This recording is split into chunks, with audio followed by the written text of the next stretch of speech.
Alright guys, I'm leaving Bohol now. I've been here for a week. I managed to capture a lot of stuff on video for everybody.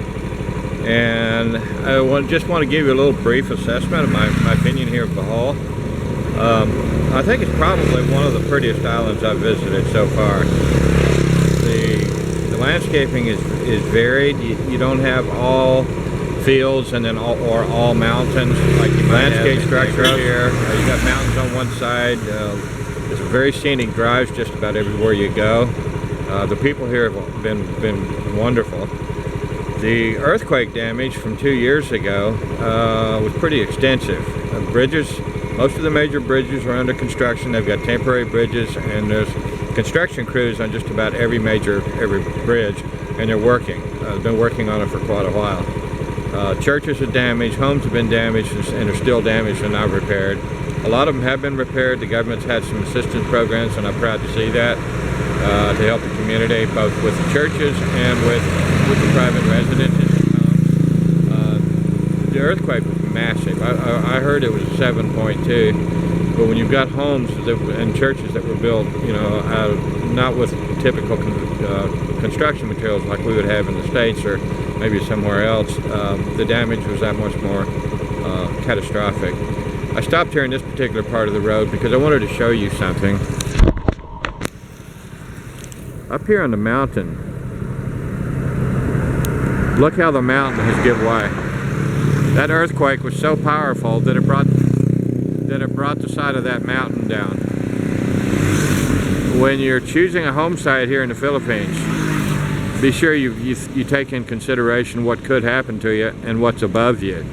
Not only will you get a large watershed coming down in the event of a typhoon, but you could get something like this, a mountain literally caving away and dropping down on your home. This is a very, very unusual country with the typhoons and the earthquakes that you have here, and one needs to exercise caution when moving here, picking a home site. Well, my overall impressions about housing is much more expensive here from what I understand. I had a dinner date with a lady in real estate and her boss, and they showed me some apartments here, and where I'm paying $8,000 in Iloilo, I'd be paying $15,000 here. I'm sure there's some other deals around, but overall the prices I got here were a little higher because of the availability. I think there may not be that much available, and there's a lot of people moving in to Tagbilaran. But that's Tagbilaran. You know, other places in Bohol may be cheaper. But I had a lot of fun. The hotel was good. The Mellow Art Hotel was a good place to stop. 650 pesos a night. And she charged me right at 4,000 for the week, a little bit of a discount. So I was pleased with that. They were wonderful there. They were really sweet.